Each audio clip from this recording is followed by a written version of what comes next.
As I walk this lonely coast, I can smell the air sifting through the cedar trees and the surf breaking among the rocks.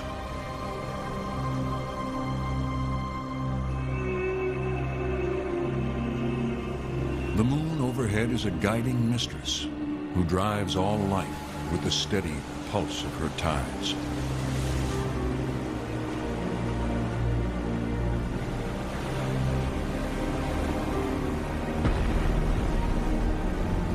Sometimes I'll pick up a broken shell and imagine what it must be like for an animal to live here amid howling wind and deluge.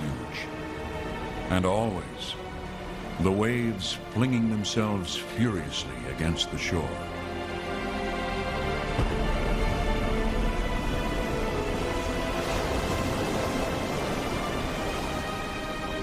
And it amazes me to think that for so many creatures, this is the perfect place to call home.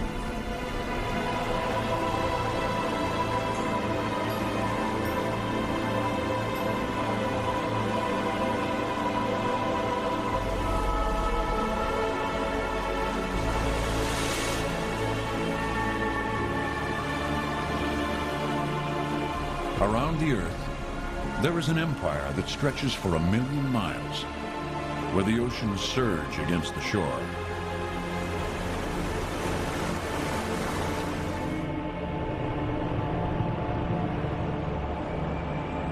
Life here flourishes in an explosion of oxygen and food.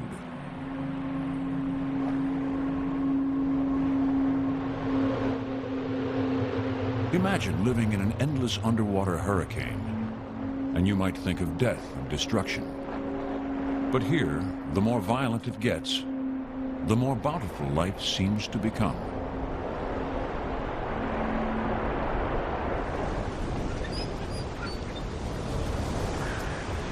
The ragged coast of British Columbia is one of the most abundant and violent habitats on Earth, fed by powerful currents and a rich upwelling from the ocean depths.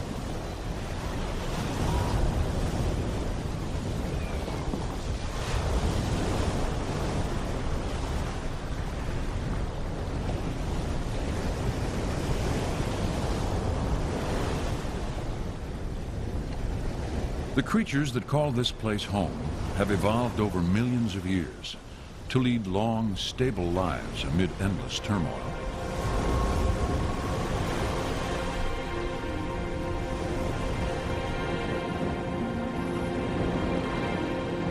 It's a morning in March, just after a storm. The ocean rushes back to the shore.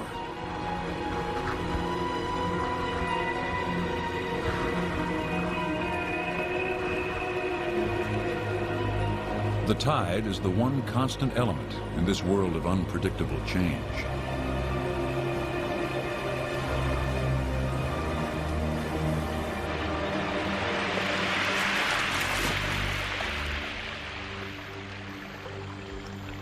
For some creatures, the deluge means blessed relief, but it can also sweep away everything in its path.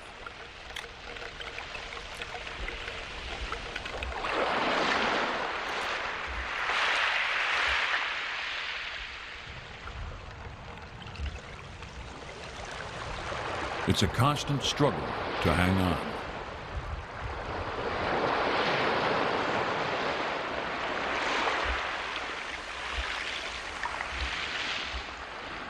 In the midst of all this upheaval, everyone tries to go about their own business, some stealing food right out from one another's mouth.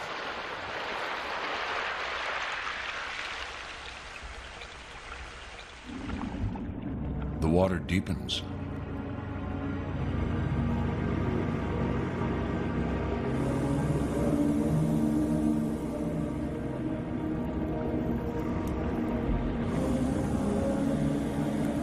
In a bed of mussels, a languid battle for living space begins.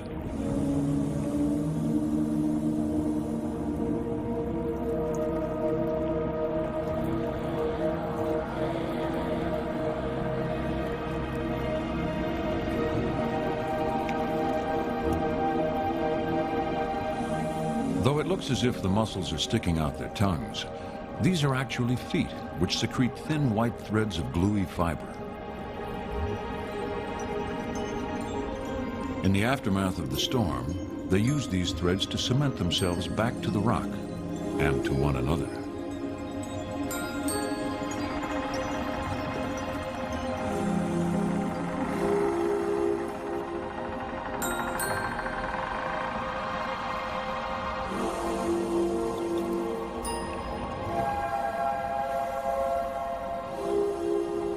By constantly renewing their foothold, the mussels can hang on to their precious bit of rock in the surf for as long as 50 years.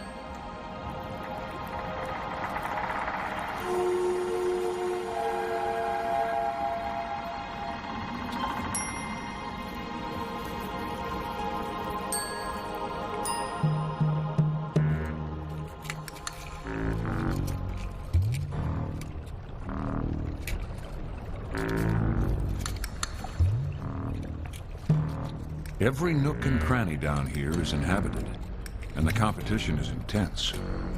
This red rock crab evicts one of the tenants and moves in.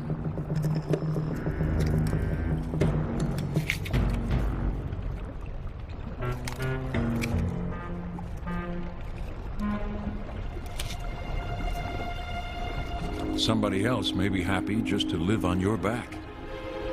This snail carries a whole metropolis of barnacles and limpets on its shell, which are in turn home to even smaller creatures.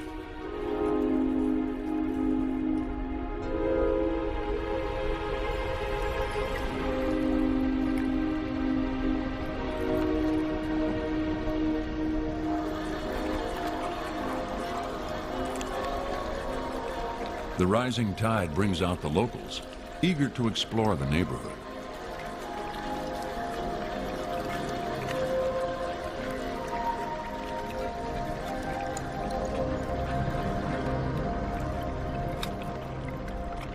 These hermit crabs live inside vacant snail shells.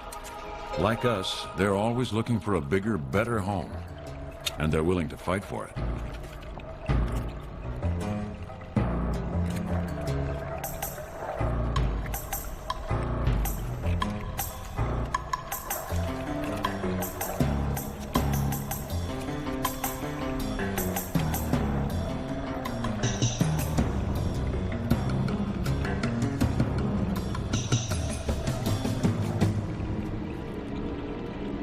Another way to get a new place is to bang on the walls and drive the current tenant crazy.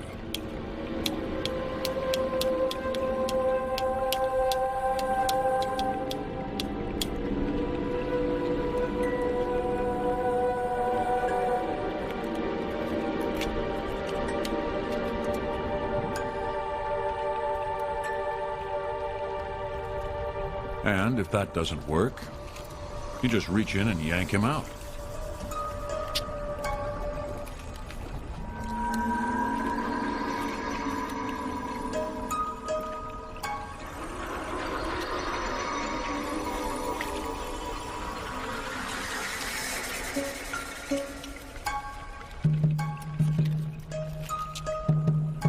But sometimes it takes a while for the old tenant to accept his loss.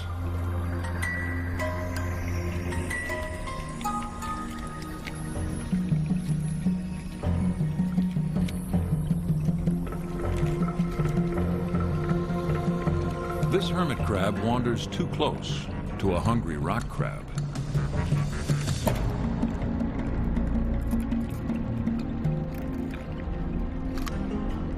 But the hermit gets away, homeless and totally naked.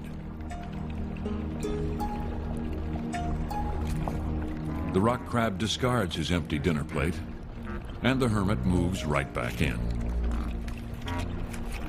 But as soon as he is resettled in his shell, the hermit crab heads straight back toward the pincers of doom.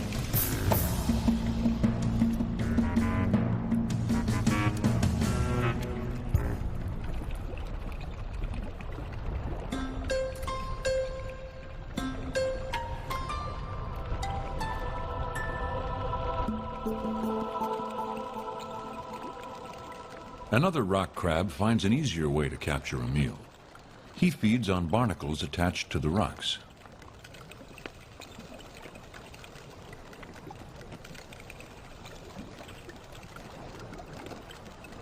Shiners stick around to pick up the scraps. No matter how small, most crabs are predators that feed on the ocean floor. They're able to feed on a wide variety of food, an important advantage in a sea of competition.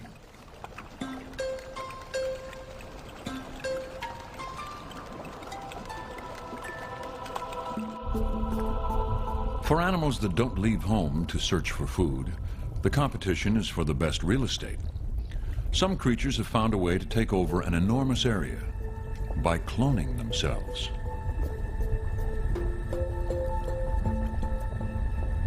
For anemones, reproduction is like a divorce. One unit becomes two.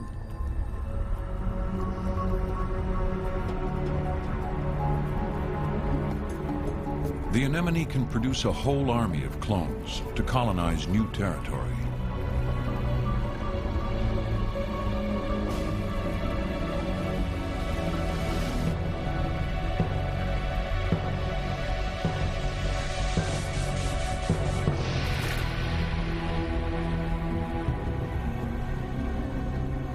On the borders, the colony posts heavily armed soldiers.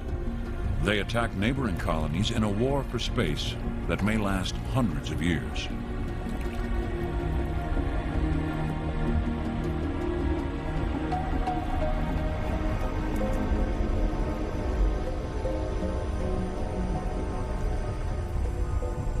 These translucent knobs are deadly weapons. The tiny harpoon sticks in the enemy like a bee's stinger and pumps in venom.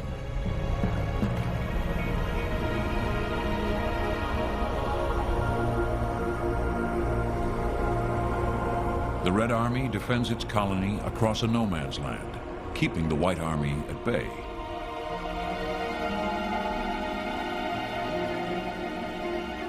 Just as things begin to settle down, the tide changes again. Somewhere out in the ocean, the moon's gravitational pull causes a great swelling in the sea beneath it, and the water draws away from the shore.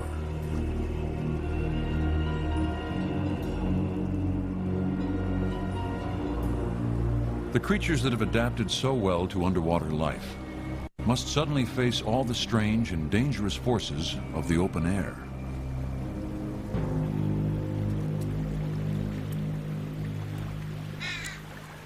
The tide is down and the table is set. The guests at this banquet have different ways of dealing with the tricky business of eating seafood. A crow flies up and drops a clam like a bomb onto the rocks, but it doesn't always hit its mark.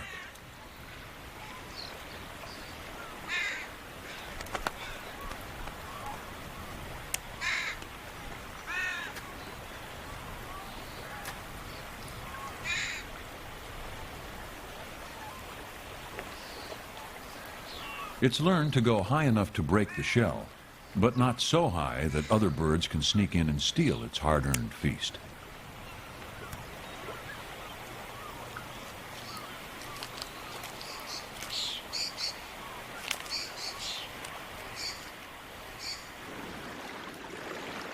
The scent of fresh food at low tide also lures hungry predators from the forest.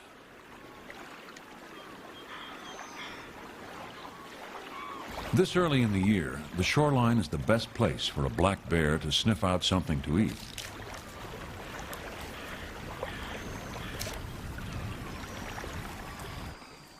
A mink also heads to the shore, although a bit more tentatively. He must be careful not to become an item on the menu himself.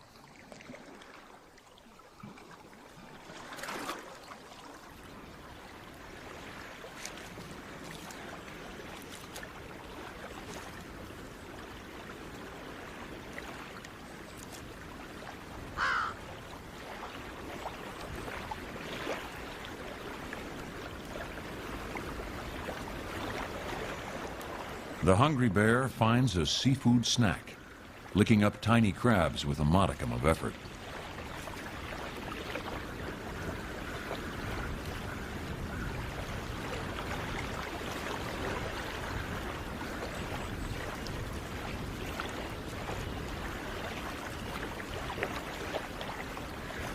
The crow tags behind to scrounge for leftovers, and the mink bags some big game.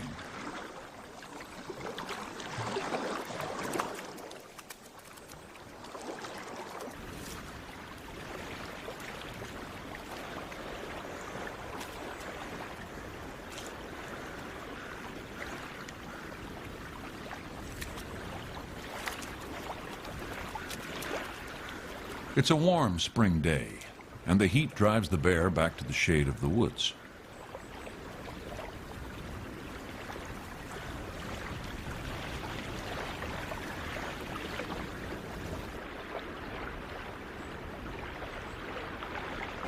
On a nearby beach, teenage sea lions horse around in the sun.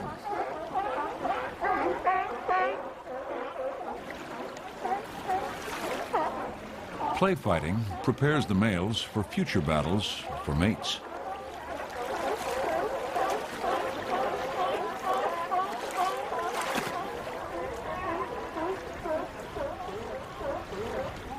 To escape the heat, all they have to do is take the plunge into the cool Pacific waters.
It's midday and getting very hot. The tide has dropped almost 10 feet, exposing animals that cling to the rocks to a whole new gang of predators. The only thing that can save them is the moon, which will eventually bring back the tide, pulling a protective blanket of water over them once again.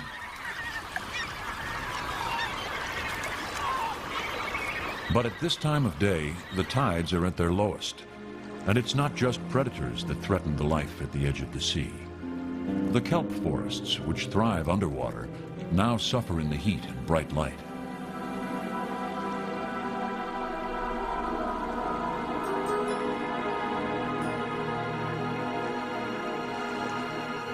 It's as if the sun and moon are continually doing battle for the soul of this ancient coast.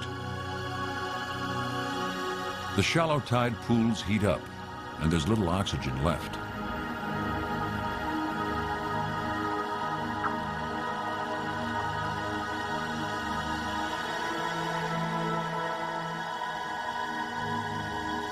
These blood stars flop on their backs, inflate themselves, and breathe through their feet.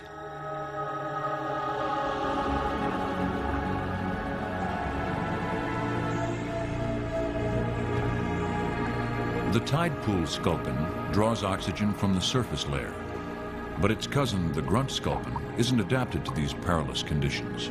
It must pant, forcing water over its gills to extract what little oxygen remains.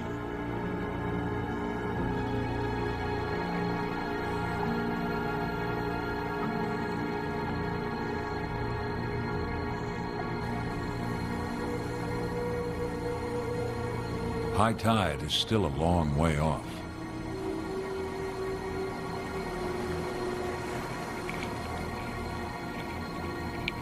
The sun turns the edge of the sea into a desert.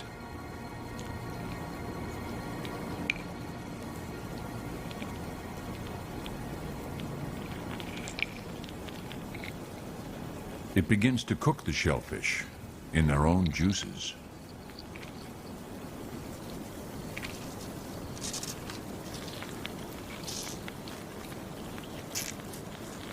Mussels store up seawater, then slowly release it by panting. This evaporation cools them down, just as sweating cools us.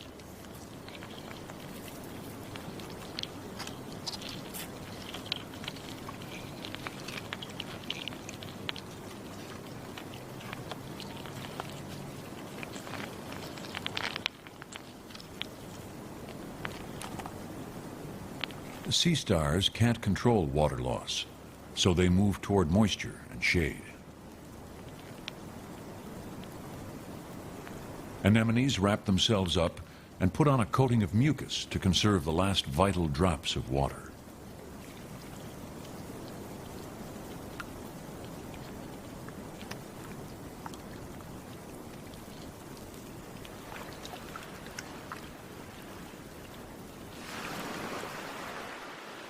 But if the tides deal out extreme hardships, they also bring the riches that make living here worthwhile.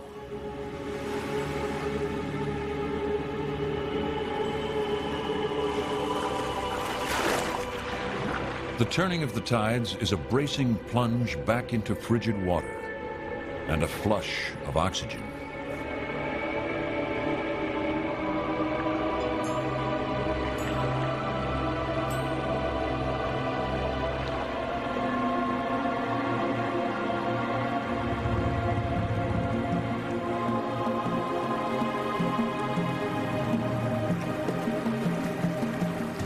The forces of sun and moon dictate a new tide and a whole new way of life, every 6 hours and 12 minutes.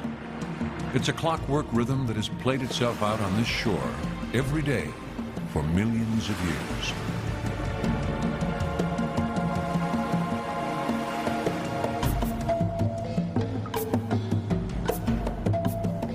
This turbulence fills the water with food particles, and the anemones immediately send out their tentacles to pluck dinner from the currents.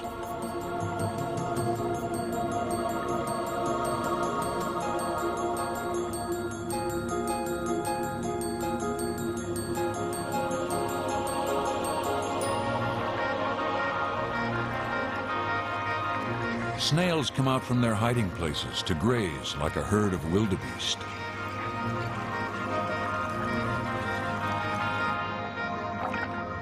The abundant seaweed makes this a natural gathering place for plant eaters, and the plant eaters, in turn, attract predators.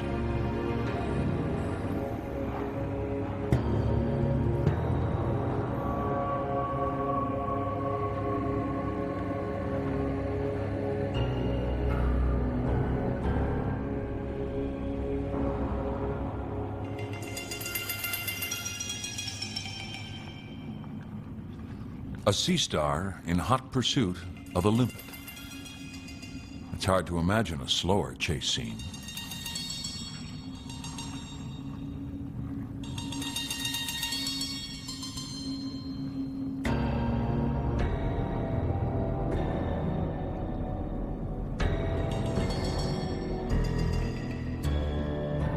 It's a slow-motion kill.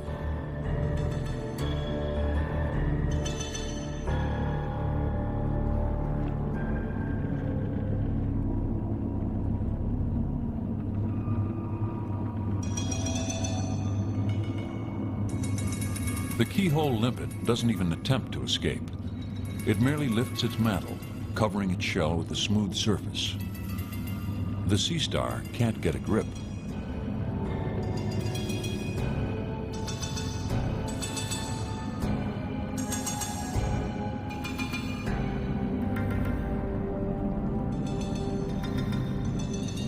The limpet also happens to have a dangerous companion. If the sea star persists, the worm nips at its feet and drives it off.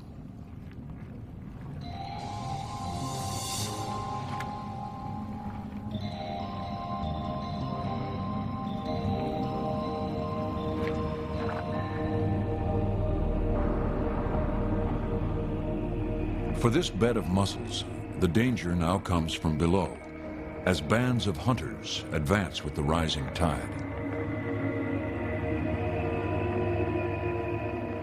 The mussels cannot escape.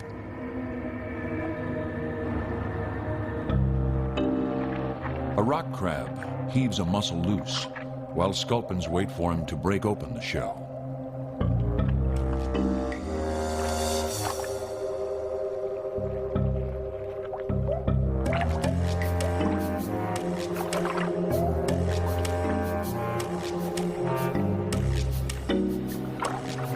The fish move in like hungry jackals.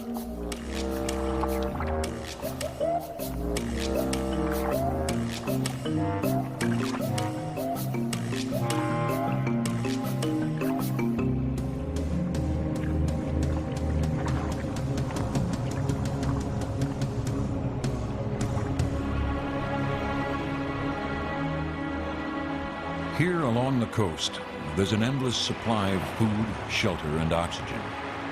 If only you can stand to live under the sledgehammer force of the surf.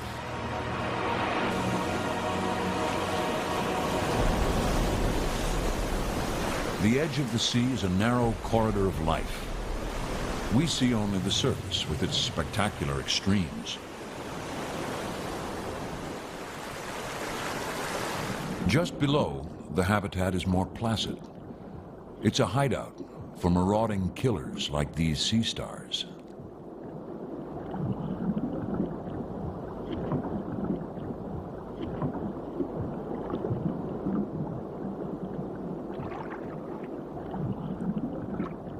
A few feet below the rolling surf, the kelp forest grows. Among its shadows live creatures of strange and beautiful shapes.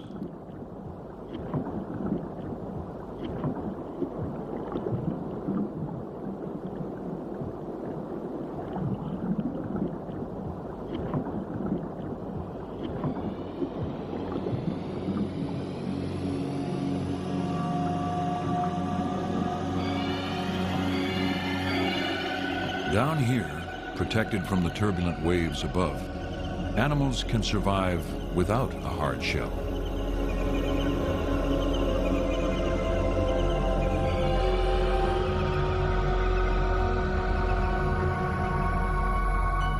Nudibranchs are among the most colorful and bizarre-looking of the ocean's fleshy creatures.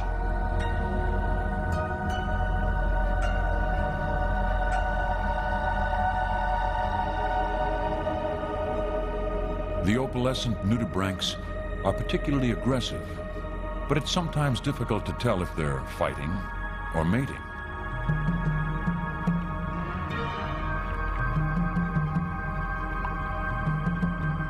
Fighting can end in cannibalism, but mating is an equal opportunity event. They are hermaphrodites, possessing both male and female organs. Either side, or both, can come away with its eggs fertilized.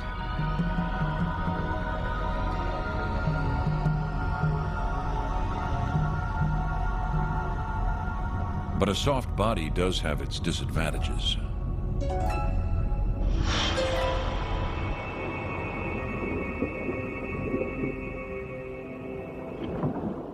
Some creatures rely on their skin for protection. Attached to the rocks, basket stars cannot escape from predators quickly, but use tiny spines to ward off their enemies.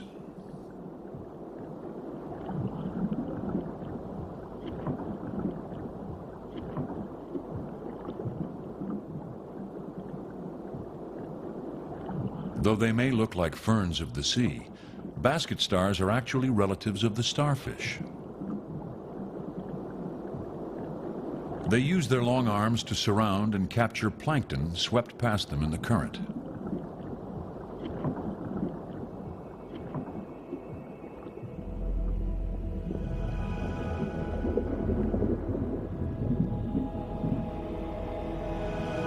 Basket stars may have spines for protection, but sea urchins have taken this to the extreme. They appear to be one big ball of spines. They're plant eaters who live in vast communities called urchin barrens. One of the deadliest predators out here is the sunflower star. It has 24 long, flexible arms.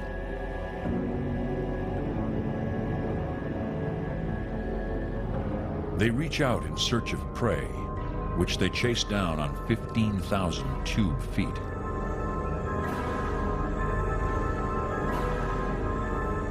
An urchin escapes from one predator, only to trip and tumble towards another. A giant green anemone waits just below to make the catch and swallow it whole.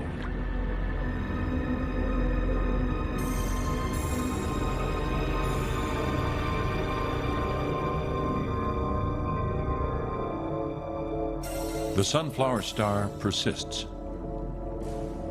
Unable to outrun its tormentor, this urchin lays down its spines and erects a defensive line. Long stalks armed with stinging jaws.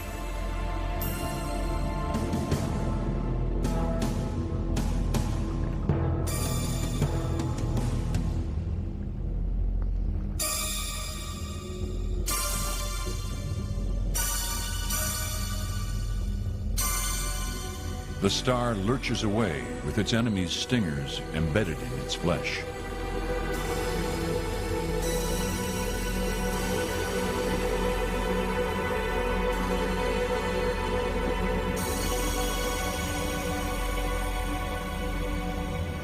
Everybody has some trick to escape the sunflower star, even scallops.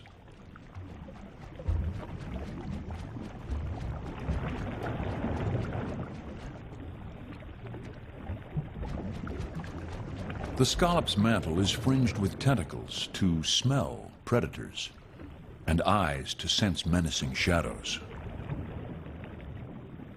The mantle is also used to release jets of water to launch the scallops to safety.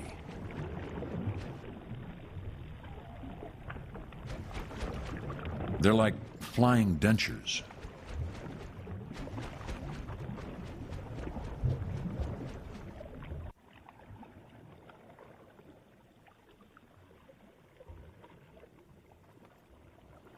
The cockle uses its muscular foot to push off against the ground, leaping as fast as it can out of harm's way.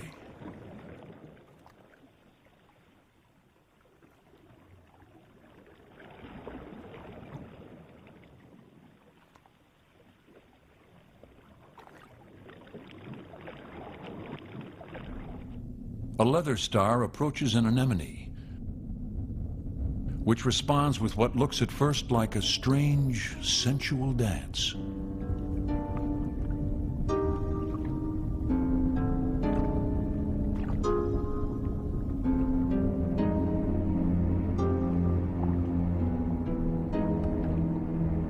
But it's really thrashing from side to side in a desperate rush to escape.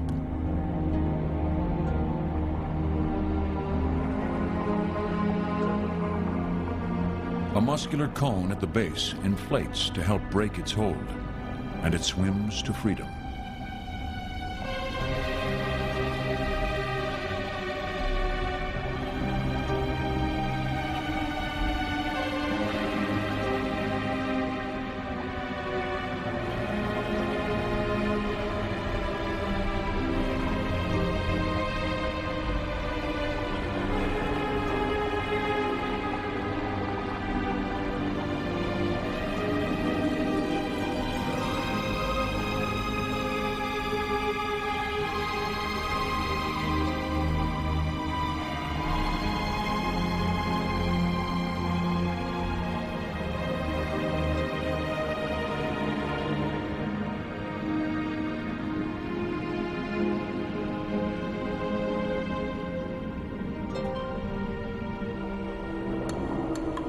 A rock crab notices this apparition and misses the danger snaking out from behind.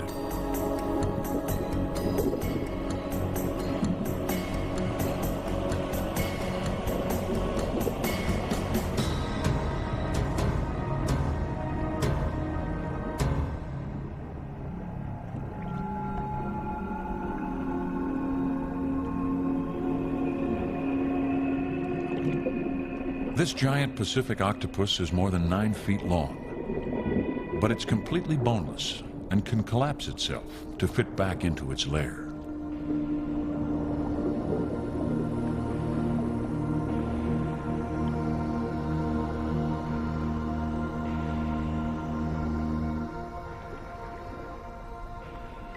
In the litter outside its den, hermit crabs scavenge on the remains of previous meals.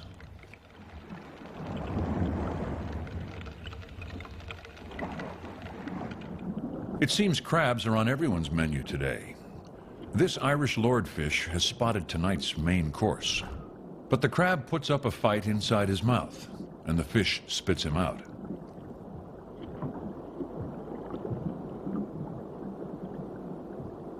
The crab's defense is merely an annoyance. The next time the Irish lord just takes one big gulp, swallowing the crab before he has a chance to protest.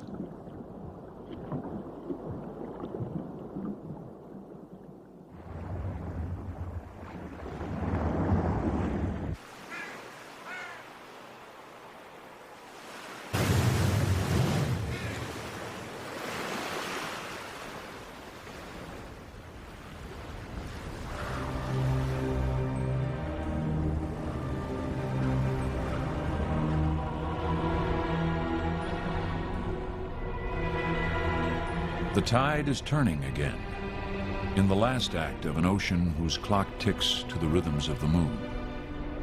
The kelp flutters out to its full length, absorbing nutrients from the passing currents.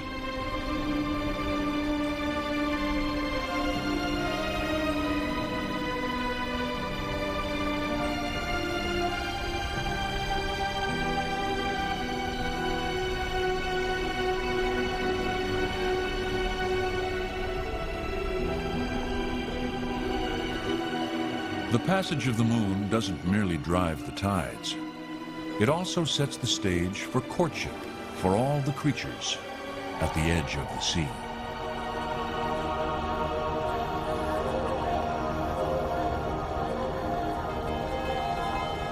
When tide and temperature are just right, male mussels get things started, launching their sperm like a message on the currents.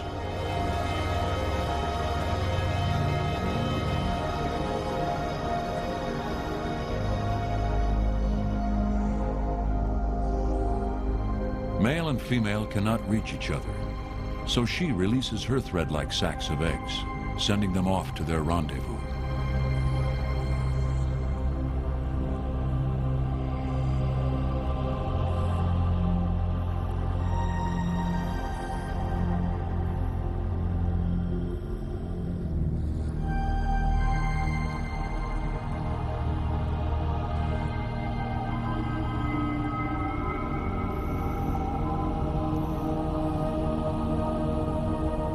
The ochre star releases its sperm, which drift off like smoke on the wind. Nearby, a female's eggs come writhing out in response.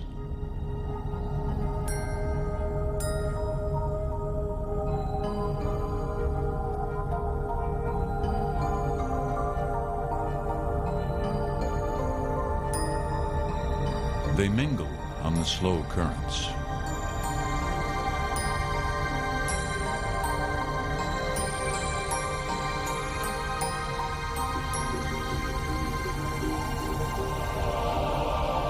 An abalone sends its eggs simmering up into the mix.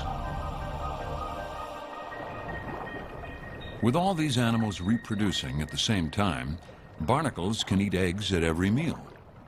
To spare their offspring from the same fate, they have internal fertilization, using a long penis, which reaches out to a neighbor.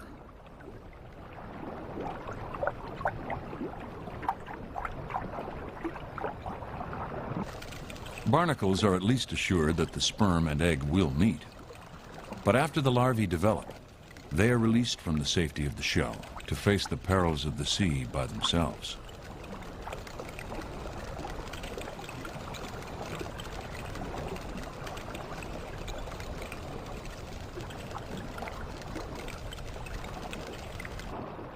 Everyone feasts on the new life cast into the waves. A porcelain crab holds up specialized mouth parts to rake in the harvest.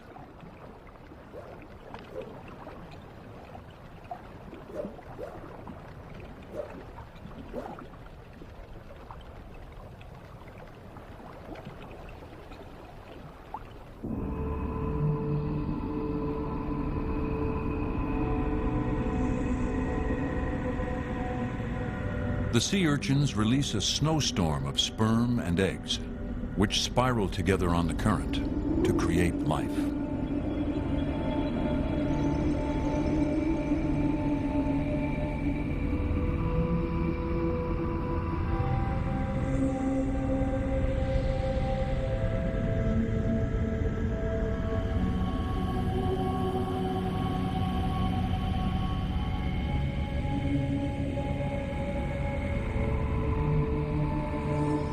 The tide will carry the larvae out to deeper water. But first, they must run a gauntlet of killers. The translucent Melody nudibranch uses a large hood to sweep up the passing larvae. It folds inward to draw the harvest down to its mouth, and then opens wide for more.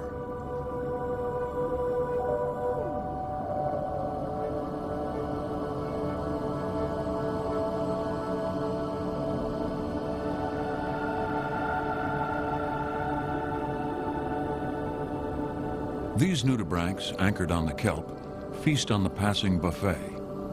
But they sometimes break free to find a new feeding ground and do a ghostly dance on the currents.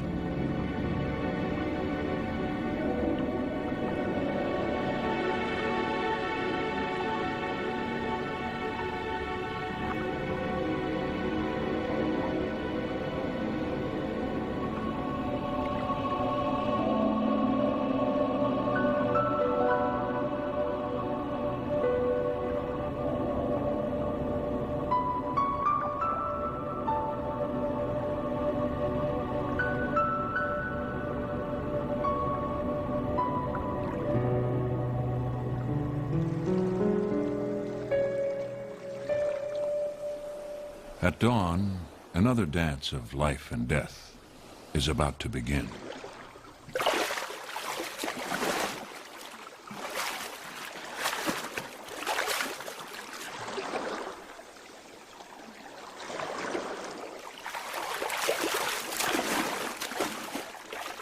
Traveling from the open water, white-sided dolphins make their entrance at the edge of the sea.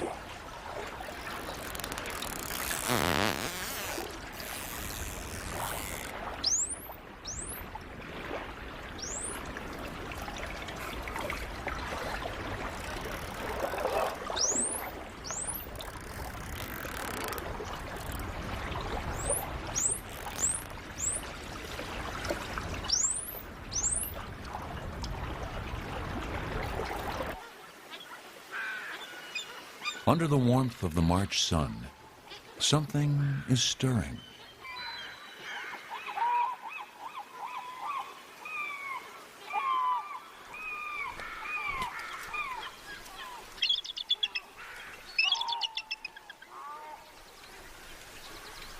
The bald eagles arrive, standing like sentries in the treetops.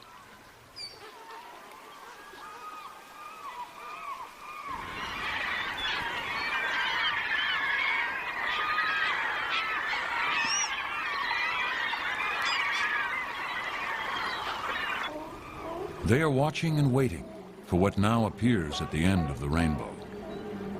The sea is suddenly boiling with fish. The first frenzied school of herring dances up to the surface.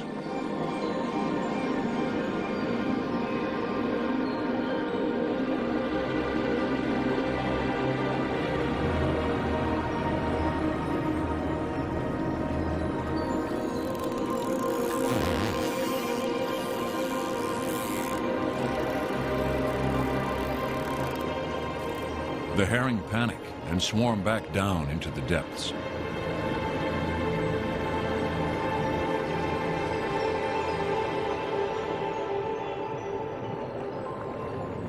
But today is neap tide, the gentlest water of the lunar month.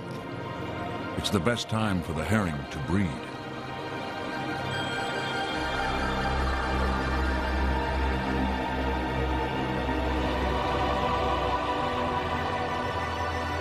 So even with all their predators assembled, they must come to the coast.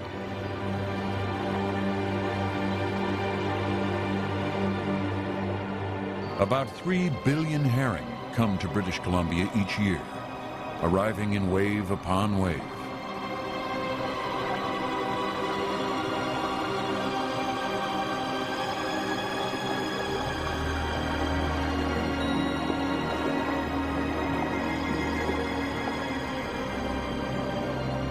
The predators come in waves too.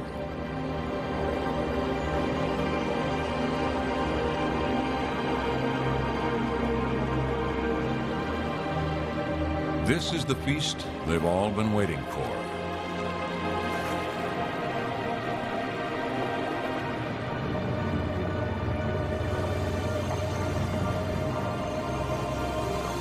Those herring that escape the jaws of death begin to breed among the rocks and seaweed at the edge of the sea.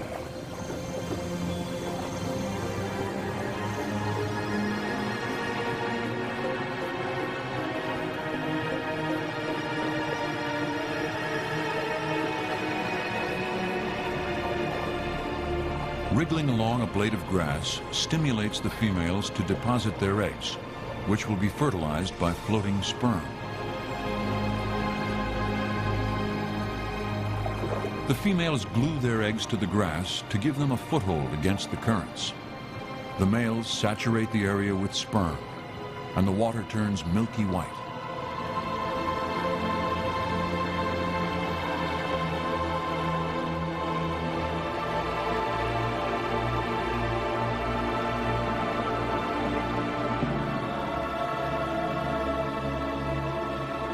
This is the calmest the tides will be all month.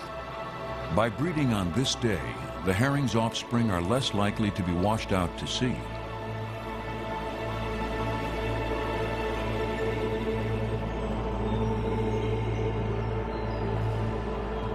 But the herring lose huge numbers of eggs to predators, like these sticklebacks, and the hermit crab, which plucks them off like grapes.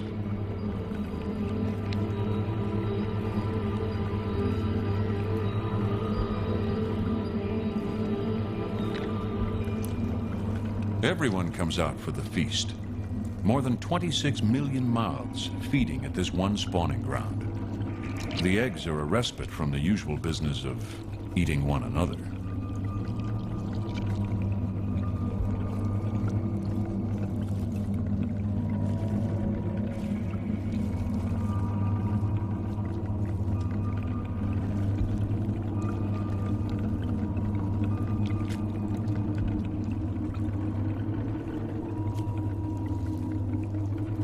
The herring eggs will have to endure this onslaught for 14 days until they hatch.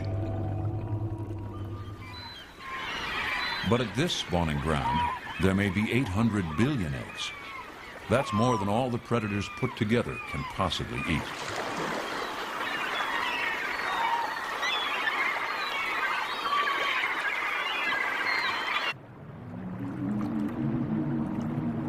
And the waves of adult fish are still coming. There's so many that it's hardly worth defending your catch.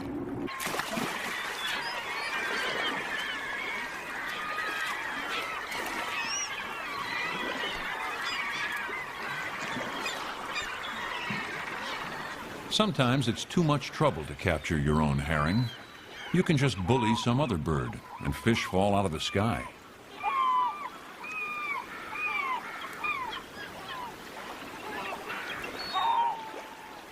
A younger eagle attempts this game of intimidation.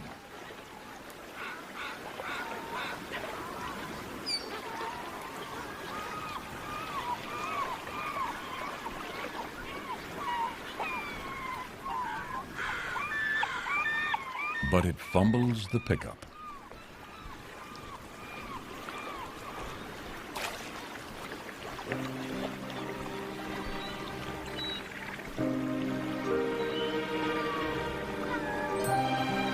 Each year, I come to this shore to share in the dance of life.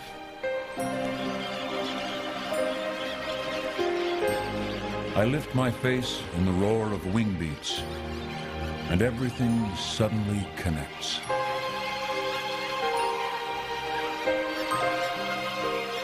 The birds have timed their migration with almost magical precision, to take advantage of this bounty of light. It's as if all the forces of the solar system have woven together to make possible this one moment.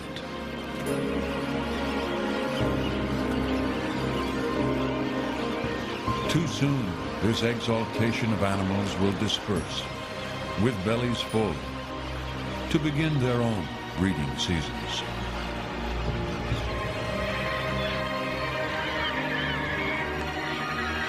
And soon, this incredible abundance will vanish once again. I walk this coast, humbled by the great events transpiring here. The endless reweaving of death into life, on which the oceans and all of us depend. And amid such violence and grace, my spirit breaks loose of its moorings, to drift with the tides and be nurtured at the edge of the sea.